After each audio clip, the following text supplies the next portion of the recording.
hintayin mo na lang kami. Punta ka na lang. Paliwanag niya, may gumagano sa tenga niya. Isang tawag ang natanggap ng UNTV News and Rescue Team mula sa isang lalaki na iniinda ang pananakit ng kanyang tenga matapos itong pasukan ng insekto habang siya'y natutulog bandang 1:30 ng madaling araw nitong linggo. Kinilala ito na si Roberto Bonagua, 30 anyos na taga-Ibayo, Tipas, Taguig City.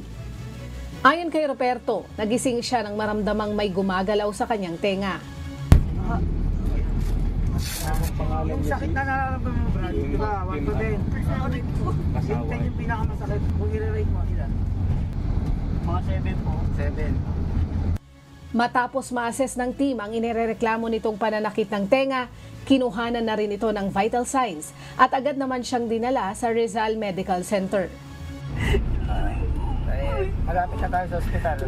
Sabi niya, pinusukan daw ng insekto ang kanyang tenga.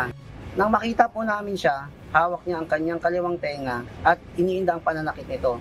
Inassess po namin siya at kinuhanan ng vital sign at yung pasyente po natin ay bigla na lang po nangyayipit sa sakit.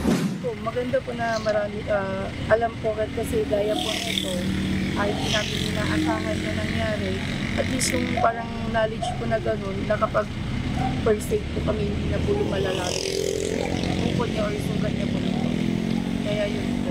Nilalapatan na ng first aid ng isang guro ang kanyang estudyante nang maabutan ng UNTV News and Rescue sa kahabaan ng National Highway, Barangay Salumage, Bongalon, Pangasinan, bandang 4:40 ng hapon noong March 8. Nagtamo ang estudyante ng bukol sa noo at bugbog na braso na kinilalang si Rochelle Ann Rosete.